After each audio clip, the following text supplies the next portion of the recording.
Shalom and welcome to Practical Spirituality here in Asia Torah in the old city of Jerusalem overlooking the Temple Mount. Today we are going into what our sages call tripping in the letters. Now, we're going to be tripping in the words. We're going to be talking about the 6 words of a blessing.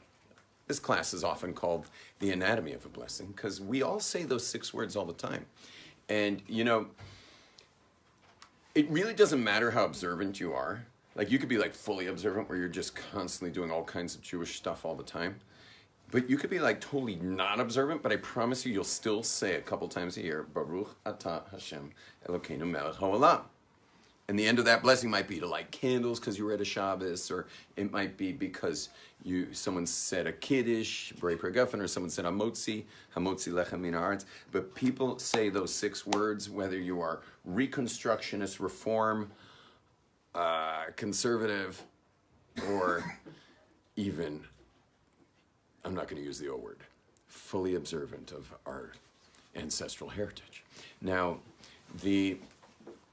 those 6 words are said, but unfortunately, they're kind of in the way of what you want to eat.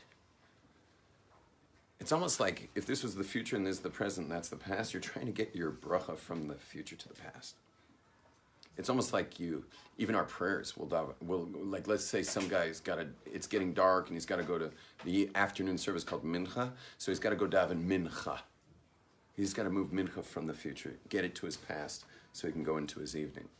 Morning time, we all want to get to work or whatever we're going to do during the day, so we daven Shacharis. We just want to remove it. You know, we want to remove Kiddush from the future to the past so we can get to our meal. We want to remove Hamotzi from the future and get it to the past. But being that we are spiritual dynamos, the Jewish people, so we want to be totally involved in our blessings, but really, really involved in the blessing. And so I'll teach you a little bit how to do that, but first a quick joke, and that is that Atah does not begin with a chaf. How do you like my joke so far? Meaning most people say Baruch Atah, because they're just, and most people, you don't even hear them say anything. They're like, blah, blah, blah, blah, blah. Like, and then they eat or drink whatever it is they eat or drink. Oh, I was gonna bring some fruit to this class. Shame. Maybe tomorrow we'll finish it up and I'll bring some fruit. Seat right here, bro. I've been saving it for you. Grab it while the going's good. Okay. Also, the word ha'olam begins with a hey. It's ha'olam. But most people say what? Cha'olam. They think it begins with a chaf because they say melech ha'olam. In other words, people are just throwing that bracha out so quick, but not anymore. At least for this group, we're going to get deep and serious about brachot. Okay? Here we go. So we're going to start with the word Baruch. Okay? And when we practice it, we're going to do a real long exhale on the ooh. So it'll be like this. Baruch.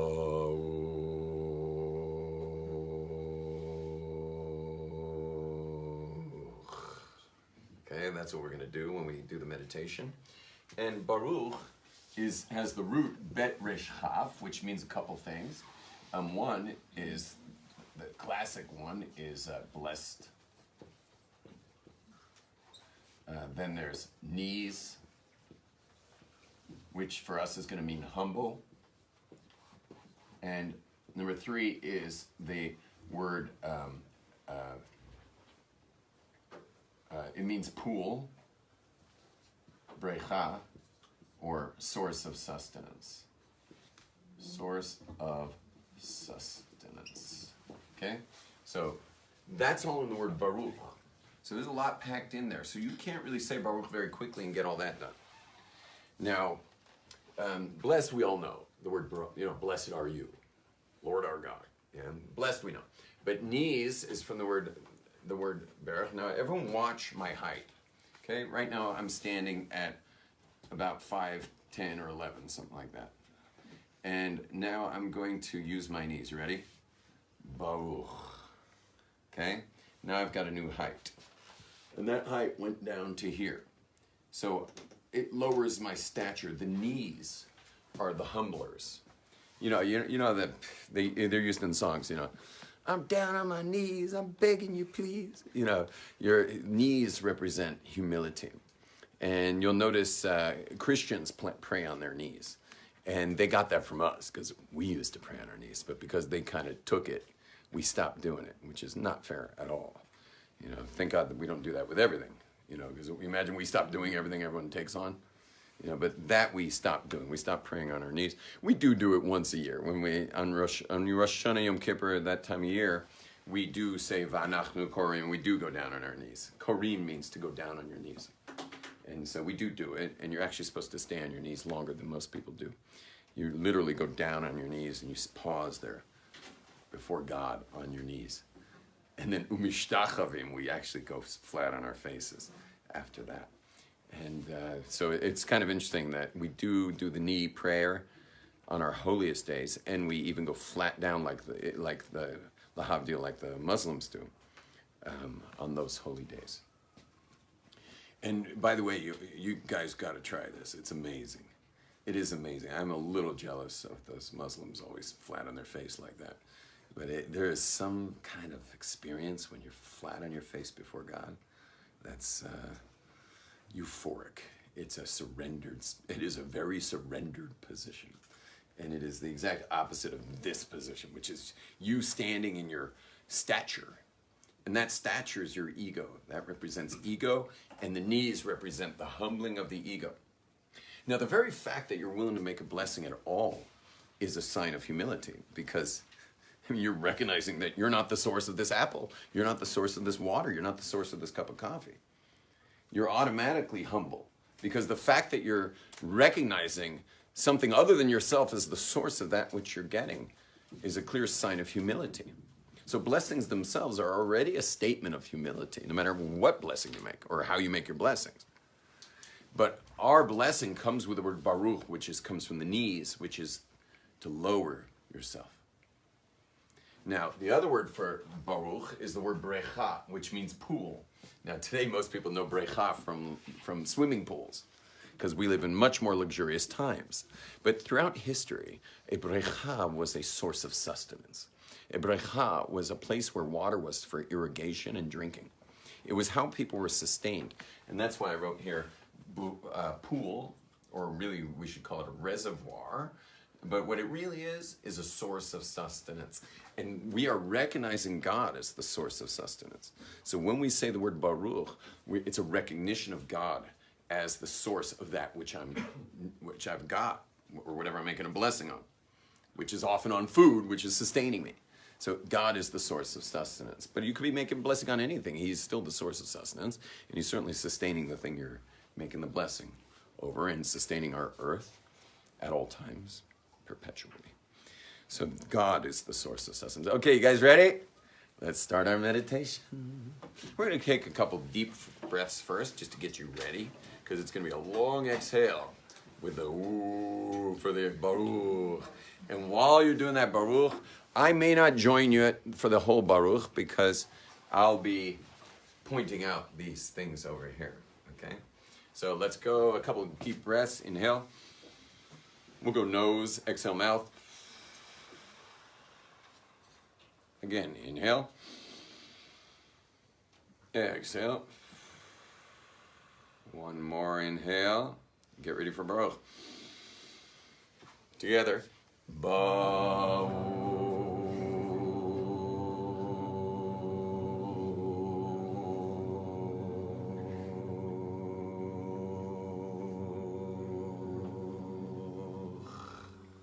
Forget the chaf at the end. And the chaf is not guttural, chaf is palatal. Chaf is palatal. The guttural's the chet, like minha. Yeah? So don't forget the chaf at the end. Okay, so that's baruch. Let's practice it one more time. This time I'll speak it out. Ready? Inhale. Wait, you guys just look so adorable. Ready? Inhale. Keep going. You're blessing. You're saying God is blessed. And you're humbling yourself, that you're making a blessing. That represents knees, humbling your stature, and recognizing God as source of sustenance. One more time with the eyes closed. Inhale. Go through all those thoughts. Recognizing God as source of sustenance. You are not the source. You're humbling yourself. Excellent. Opening up the eyes. Flip the camera, please. Opening up the eyes, and then moving to the next word, which is Aleph till Taf, the whole alphabet. Aleph till Taf. Okay, that's all. The entire alphabet goes Aleph to Taf.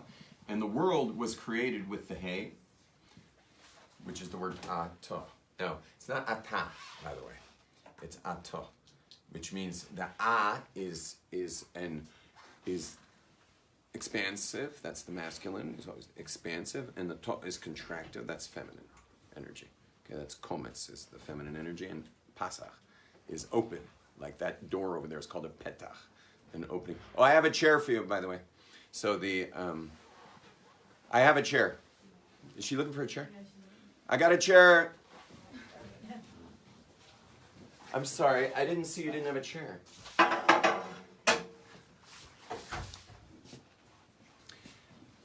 So everyone try that. I'm looking at your tonsils. Okay. Ta, ta. Okay, so, and you'll notice that the is just a line, or it's kind of open, whereas the Kometz is more of a contractive shape. It's like, it's almost like like contracting into that point. So that's the Atah.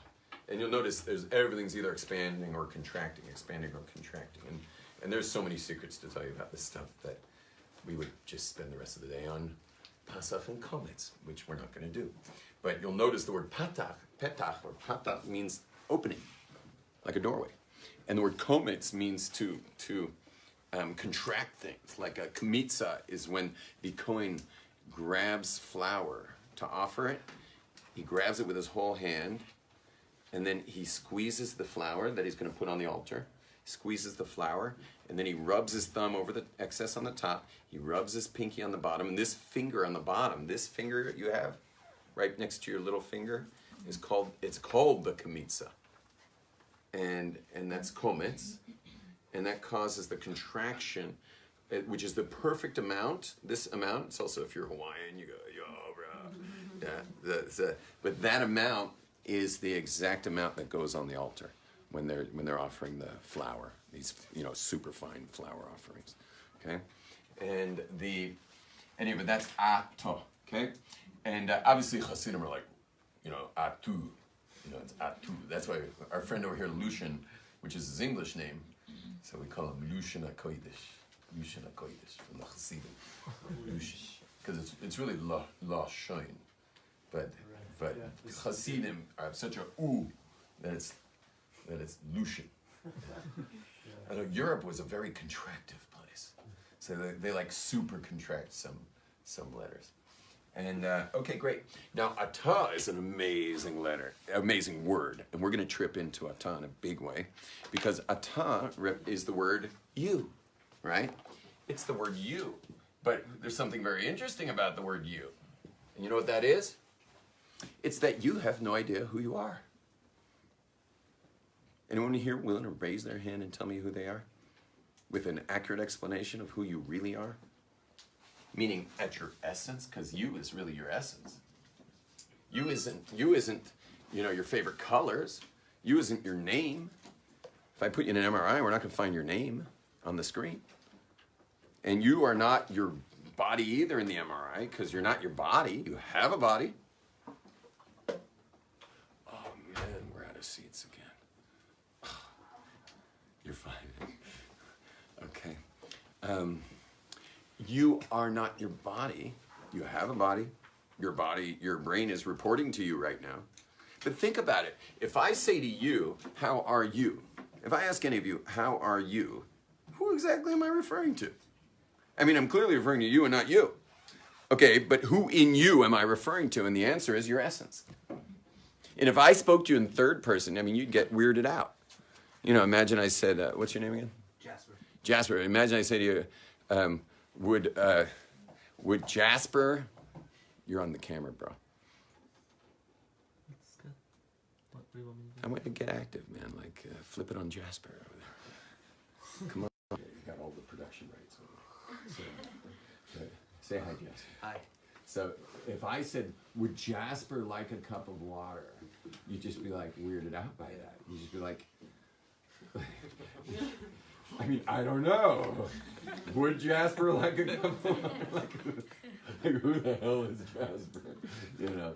But if I asked, would you like a cup of water? Then you'd like get in touch with that and do I want water? Yeah, but who's I? Flip back. Who is I that might want water? And think about it. Do you know who you are? Who is that I inside? And the answer is none of us know. None of us know because it's undefinable. It's indescribable. Because the true I and the true you is something way beyond anything inside your body. Whether it be brains or whether it be your heart or your physical body or your coloring or your name or your clothing choices, and none of that is you. I always want to, when I'm driving, sometimes I'm going up Jaffa Street by the train tracks over there, and I see some guy in the store, you know, or it's a lady in the store or a guy in the store, and he says to the salesman, is it me? To the clothing salesman. Is it me? I always want to grab him by the collar and say, like, it's not you. It's not you. It's clothing. Although, interestingly, our souls do relate to certain clothing. Our souls do relate to certain clothing, and we have certain colors. That's why you'll notice, like teenagers, girls till they're about 20 generally have no idea what their colors are. That's why they always look funny. But eventually, they get to know, and you can go to people for this. You can actually learn your colors. You ever gone to someone to learn your colors? You knew. You went? Yeah, my mom went. It was amazing, the difference. Like, and she just got rid of her whole crazy wardrobe and just like bought her colors, which were like 3, 4, 5 tones, and they're really her colors. And so you definitely want to know your colors, and most people can't figure that out on their own. And Are your colors white and black? What's that? Are your colors white and black? Apparently. I'll tell you the truth, I love my white and blacks so much. I mean, I can't tell you how much I love them. I mean, I'm not exactly the conformist. I mean, it's not like I wore a hat today or anything. I'm always kind of dressed like this. And but you'll notice I'm wearing like slipper Crocs over here. And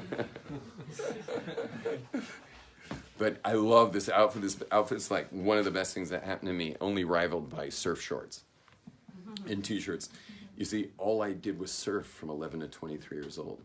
And so that meant I wore surf shorts every day, meaning I didn't wear underwear for 12 years. I just wore surf shorts.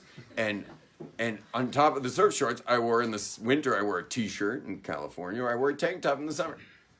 But I always wore the top one. So my housekeepers, plural, used to have to shift them up because people would complain to my housekeepers that I'm wearing the same outfit every single day because it would get washed by the time I could wake up because I woke up late unless the waves were big, at which point I didn't wear a shirt at all. Anyway, but I would always wear the same thing every day. So when I became observant and I saw all these like black attitude people, and I was just like getting the willies from all these guys, I didn't realize they had the secret that I had all these years, is you never ever have to change your clothes, which is amazing. I mean, I never changed my clothes until someone comments in my family. Like one of my teenage daughters is like, how long have you been wearing that pair of pants? And I'm just like, I don't know, half a year, I suppose. Now, by the way, Hasidim wear long white breeches like underwear. We wear these long underwear. They're called gatkas. And if you live in America, they're called gachkas. I'm not going to tell you what gachkas means in Israel. But anyway, but we wear gatkas. And so all we have to do is change our gatkas. So every day I change my gatkas. That's it. And we also were like big mikvah people. So we're like always showering and mikvah. We're like the cleanest people on earth, Hasidim. We just can't stop dipping and showering and showering and dipping and dipping and showering. And no day goes by where I don't dip. And the crazy thing is that if somehow I didn't get a dip, you'll notice, because I'm ready to kill somebody. So, but it is so awesome to dip into, we have 3 pools in my mikvah, and it's literally, I walk out of my house, I just put on my Crocs and go. Not in my gut, because I do pull on my pants too, but I go to the mikveh every day, and there's 3 gorgeous clean pools. One is hot, like 105, one is ice cold, and one is like 111 degrees, which is illegal, obviously, but this is Israel. We have enough laws, with the Torah. We don't need extra laws. So, I mean, traffic lights in Israel are suggestions. Now, are we at standing room only again? What do they have with this classroom? We have all these giant classrooms, and every day we're in here trying to figure this out. Should have seen this morning. What? Should have seen this morning. The same thing happened? No, they were in that classroom, and there was only standing room. Who was speaking? Rabbi Yom Tov. Oh, God. People were in the hallway. So he uses that classroom lechatchil. Moved to auditorium now. Are they really? There's not enough room in there. Now, who do we have to speak to have that happen? Okay, now the Atah means essence. Atah means essence. It's the actual essence. Now, can you know God's essence? Is that possible to know? No. We know nothing about God. We know nothing, like literally nothing about God. Except for 2 things. One thing is that he's not made of anything. And because we know he's not made of anything, we know that he's one. Because how many nothings can you have? If you can only, right? Can you have 2 nothings? Before creation, what was there? Nothing. How many were there of the nothing? You can only have 1 nothing. If you multiply nothing by 30, what do you get? Nothing. And now, realize that nothing is 1. Not like the one you think of because there's 1 unit and there's other units. We're talking about absolute oneness. And that's totally unknowable because all knowledge is a distinction of, you're distinguishing things. Cold versus hot, dark versus light. These are distinctions, and they're part of your knowledge base, which is distinguishing things that are separate from one another. Whereas when you have absolutely nothing, which is undifferentiated nothingness, it is indistinguishable, and therefore it is unknowable. So God's essence is totally unknowable, but we do know it's one. And the other thing we know about it is that it at least employs intelligence, because what's the propensity of nothing? What does nothing remain? What's the propensity? If you have nothing, what does it remain? It remains nothing. But in this particular case, the nothing obviously had intention, ability to create, and extreme ability, because it can not only can it create an expanding universe, it can actually create order within the expansion. Expansion creates chaos and entropy. This kind of being creates not only expansion but order at the same time. That expansive name we're going to be getting to in a second is Yud and Hey and Vav and Hey. The order name is Shin, Dalet, and Yud, which is on mezuzahs. That's the order name. That's why there's order. If God took that name, Shin, Dalet, and Yud, out of the world right now, this whole room would turn into a blender. I mean, we'd all be inside a food processor. Not just us. The whole world would be in a food processor. But the order of things, which they call science. And have you ever noticed, this is going to be a quick parenthesis, it's just a quick idea that you might like. You know how there's a lot of people who think science is like incompatible with God? So are those people usually Jewish or Christian? Christian. Yeah, it's usually Christians who believe that science is incompatible with God. Why? Because Jews are really into science, because the whole name Shin, Dalet, and Yud, that is how science exists. All the order that we can observe with instrumentation in creation is all coming from the Shin, Dalet, and Yud, which means She, Die. She, that it, Die is enough, meaning enough expansion, order. And that's how the whole world's ordered. So that name is the name of science. That is the scientific world of the observable phenomenon. Is all coming from the Shin, Dalet, and Yud. Can you open that window, please? That's the, oh good, you're in a jacket, perfect. So, upward, please. So, anyway, Shin, So why do Christians think God is incompatible, science is incompatible with God? The answer is because in the world, especially the Dark Ages and all those times, I just like the term Dark Ages, sounds like you don't understand much. So in all those times, people didn't understand their world. They didn't understand the world they lived in. So what was the answer for all the question marks? What was the answer that Gentiles gave for all the question marks of the world? God. God was the perfect answer. God was the answer of all the questions, of all this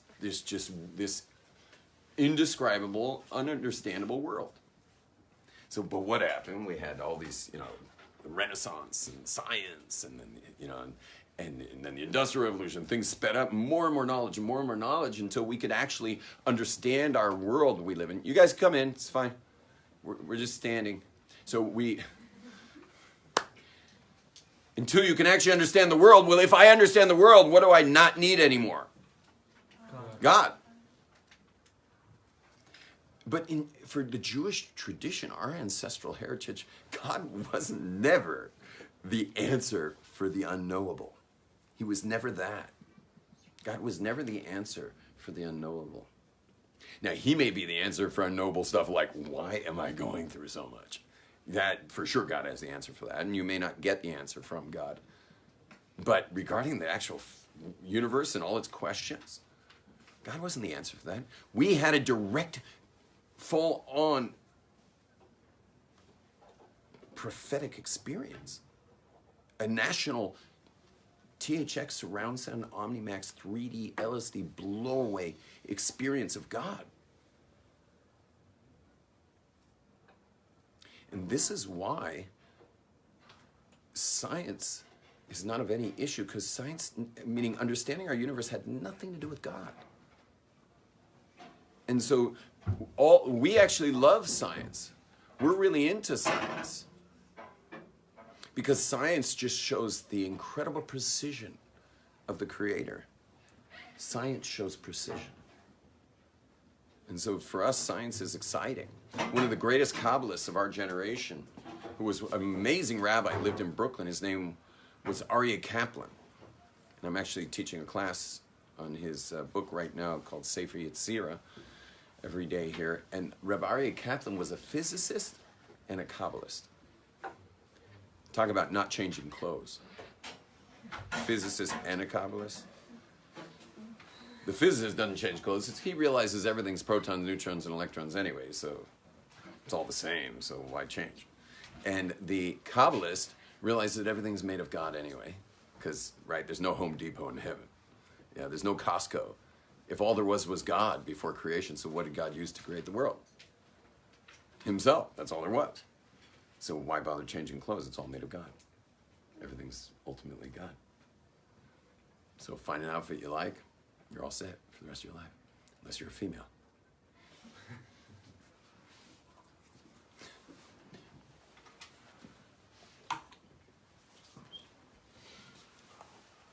You is essence. Now, next question is, if you is essence, it's also chutzpah.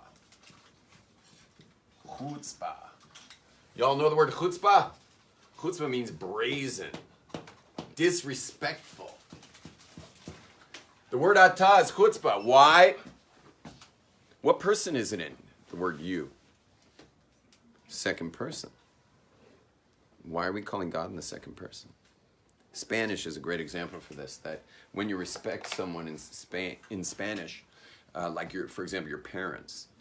Raise your hand, Spanish speakers. Where's ours? A couple Spanish speakers. Very good. Where are you from? I'm from Mexico. Oh, Mexico. Welcome. Where in Mexico? Mexico City. Excellent. You don't look Syrian to me. You're Ashkenazi? Yes. Okay, very good. And you're from Mexico City? Yes. And you look Syrian to me? Yeah. Yes, he's Syrian. So, anyway, what do you call your parents? Tu or usted? You do? Yeah. Oh, a real millennial in Mexico. What do you call your parents? Also too. That was way before. Only in Colombia they speak. Only. Usted? What about in Spain? No, but if someone is like a Grandparent? grandparent or Grandparents? No, but teachers. Teachers are usted? Yeah. You want to hear something amazing?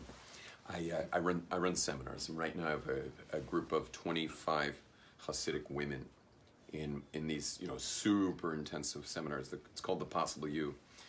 In Israel, for women I only run it in Hebrew. In America, I have one in June in Muncie. In February in Muncie. Coming up February 10th, there will be the men start on 10th, the women start on 11th. Anyway, but I have this group of women, and the women's average age I would say is, let's say, 30.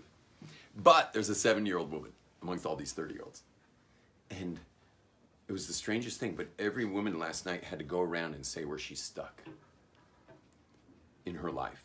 She shared with the group where she's really stuck, and really stuck, meaning we did such a major, oath of confidentiality, especially with Hasidic women. They're not, putting their cards on the table. They got to make shidduchim. So anyway, so people are playing big. People are really putting it out there. When it was the 70-year-old's turn, all she did was speak about her husband the whole time, of stuff he doesn't like about her.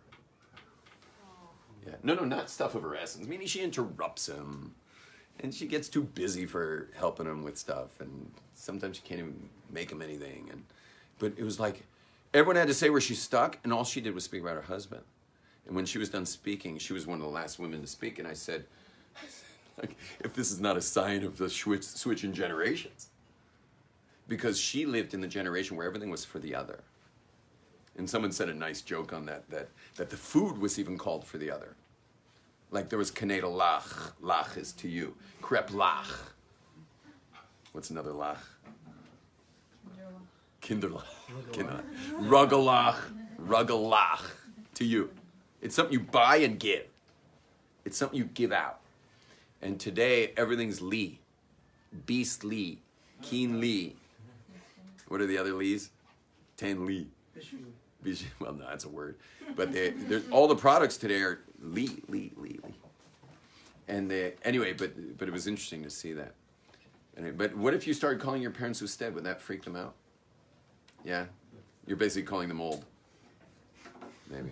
Okay. So who are we to call God you? Why are we calling God you? It's a chutzpah. Calling God in the second person. You ready for the answer? Amazing answer. You ready for this? The answer is because you said the word Baruch first. And because you said that word Baruch, before you said the word Atah, you've now humbled your stature. You've lowered yourself. And when the body goes down, what comes up? The soul. When the body goes down, the soul rises. And when the soul rises, well, what's your soul? What is your soul? What is that you? You meaning your awareness. Is everyone here aware you're aware? Are you aware you're aware? Mm-hmm. Are you all aware of the awareness of you in this classroom? Listening to this class? Yeah. So that awareness of your awareness is the soul. And what is that? What is that? It doesn't show up in an MRI. Okay, there's no eye in the MRI. What is that? And the answer is, it's called in Hebrew by the Kabbalists, Chelek Eloka Mimao. Chelek, a portion, Eloka, of God, Mimao, above. It's part of God, not that God has parts, which really gets weird. And the fact that it even hangs around you. And maybe we should see if you can, outside this building, maybe you can run faster than it. Because it's really crazy it hangs around you. How does it hang around you? A physical body that you can measure has a soul hanging around it. Which is actually the consciousness of the awareness of your awareness. That is the unconscious mind of soul. And you should know that the blessing we make for the bathroom every day, hopefully go to the bathroom more than once a day, but the blessing we make throughout the day of the bathroom, the last two words are umafli. What's the language? Mafli. Pele means wonder. La'asot is to do. Or does wonders. Does wonders. The words umafli la'asot means, and he does wonders. What's the wonder? When you click on the word does wonders, umafli la'asot, takes you to a website. And there it says, the wonder is that your soul hangs around your body. Because first of all, God doesn't have portions. God's one. And how could there even be a portion? And even if there was a portion, how'd it wind up in you? How'd you wind up with a portion? And all of us have that, and that's called our soul. And that's who we really are. Now, when I lower the body, represented by the ego, I lower that stature with the word baruch. I lower my stature. So what rises is the soul. The soul's one with God, and contemporaries refer to each other as ata in the second person. Meaning, when it's a judge who was called your honor all day, is playing tennis now in the evening at the country club with another judge, he doesn't say, would your honor serve? He says to his buddy, they're contemporaries. He says, would you serve? It's your serve. Second person. And the same thing is with God, is that when you start with Baruch, when you start with humbling yourself before God, you are now in a second person interaction with God. You're now one with God. So Atah is super holy. And when you use the word Atah, when Kabbalists use the word Atah, you see they really get into the word Atah. Like they really go for it there. I've even seen rabbis, and you can YouTube this. Check out the Amshinover Rebbe, A-M-S-H. Amshinover, A-M-S-H-I-N-O-V-E-R, Amshinover. Check out the Amshinover Rebbe making brachos. You'll hear, he sometimes says Atah several times. Because think about it. You're now saying a word and thinking about the essence of God. Well, that's a problem, because whatever you're going to think about is not his essence, because your human brain gets always stuck in concepts. The human brain can't really break from concepts. So he'll say Atah enough times till he can get out of concepts and really just get to essence, which is his own essence, because we and God's essence are really one, because who you really are is of the essence of God. Now, just a parenthetical thing is that your self-esteem relies on that. I mean, the only way you could ever have self-esteem about yourself is that. Why? Because any other self-image you'll have, besides that being your self-image, the essence, which is part of God, because anything else you'll have will always be comparative. And there's always going to be someone better looking, thinner, more wealthy, smarter. You're automatically put in a hierarchy when you're coming from self-image. And even the word self-image is kind of funny, because what's the word image short for? Where does it come from? From the word? Imagine. It's from the imagine. It's your imaginary self. What's the imaginary self? The ego. So when you're coming from self-image, you're already in a hierarchy compared to everyone you'll ever meet. And you'll find yourself not even interested in meeting anyone after a while, because it's quite vulnerable to meet another person, because you just don't know where you stand in their presence, and you don't know if they're going to accept you, reject you, love you, or hate you. There's no way to know that. And another funny thing, I just saw this yesterday on a TED Talk, that so many people's self-image, obviously if you're not coming from the godly self-image, so then you're stuck with, if your image of self is not part of God, which it says we're in his image. The Torah actually says you're in the image of God. So if you're not coming from that, so then you're in self-image, which is an imaginary self that you've somehow constructed. And then what do? You have to somehow augment yourself. You actually think you can add to yourself. So you're going to augment yourself by clothing, money, looks, body. Like you just go into self-augmentation because you think you can somehow add to yourself. And then you spend money you don't have for things you don't need to impress people you don't like. Because you don't like them anyway, because they make you nervous. Because you feel somehow you might be under them. Because anyone living from self-image is automatically in somewhere on a scale of hierarchy and likely lower than people. Maybe not everyone you'll meet, but you're going to be lower than some people throughout the day. And so we wind up buying things with money, buying things that we can't afford to look good for people we don't like. Crazy. It's really crazy. And listen to this. Western civilization that says you don't have a soul. Western Civ, Rome, Greece, Europe, The United States of Esav. Western civilization that says that you don't have a soul.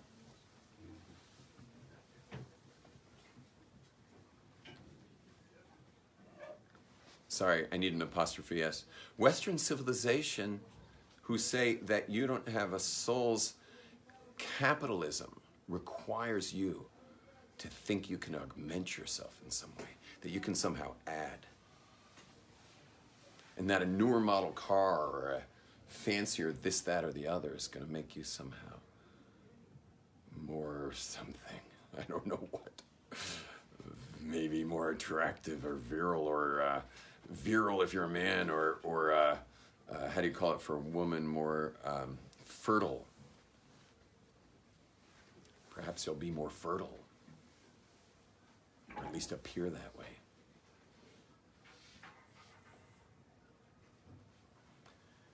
And it's trillions of dollars, and everyone's living inside a giant makeup machine where they made up all this stuff that we're all stuck in. Most people are spending more money than they have for things they don't really need. But you gotta live in the system because you don't want to be a loser out in the country milking cows. I wanted to say the Bedouins who live at the Dead Sea, they're pretty awesome. They are awesome. You met the Bedouins down there? Yeah. They're my friends. They're freaking Yeah, I should be hanging with them tomorrow, actually. And they don't shop or do anything. There's one guy. They don't shop, Bedouins? There's one guy who eats algae, and that's it. Algae? Yeah. He just eats algae?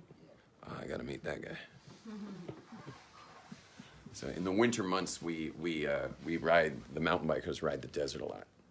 And so we have a special relationship with the Bedouins out there. They like us.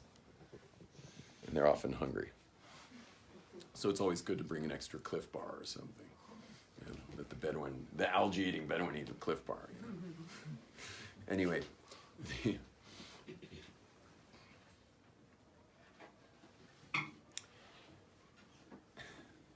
so Atah means essence, and it's you as a contemporary of God. Everyone take 3 deep breaths. Inhale. Exhale. Inhale. Exhale. We're going to go with Atah. Inhale.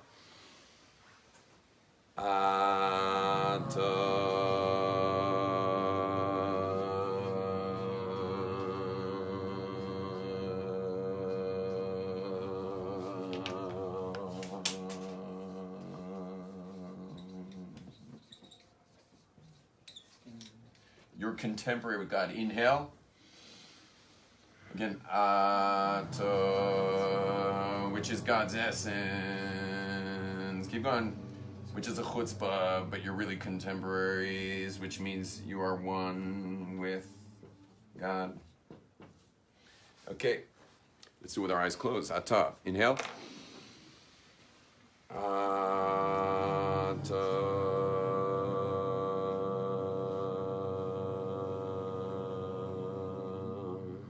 One more time. This time when you're saying it with that tone, inhale. When you're saying it, I want you to just lose yourself into his essence. Let the tone of your voice be a drone that takes you away. One more time, let the tone of your voice be a drone. That's not a flight thing, by the way, a drone. It's a musical thing.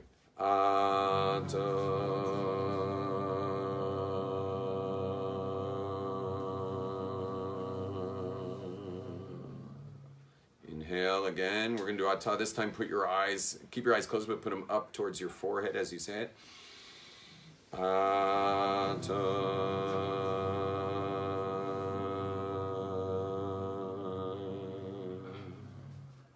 Okay, now we're going Baruch Atah. Inhale.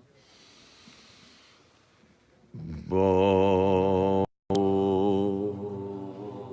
which is your humble blessing God as the source of sustenance, drawing down from the source of sustenance. Going to Atah. Inhale. Atah.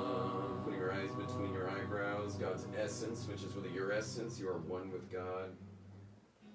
Again, back to Baruch. Inhale.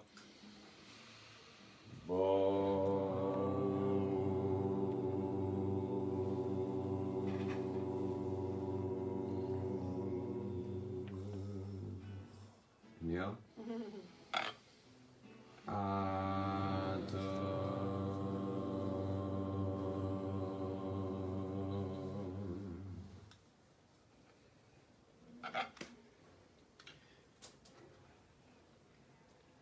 Thank you very much, everybody. Shalom. Give a wave. Give a wave. Say shalom. Oh, say shalom. Thanks for joining us. I hope if you were driving, you weren't closing your eyes for that.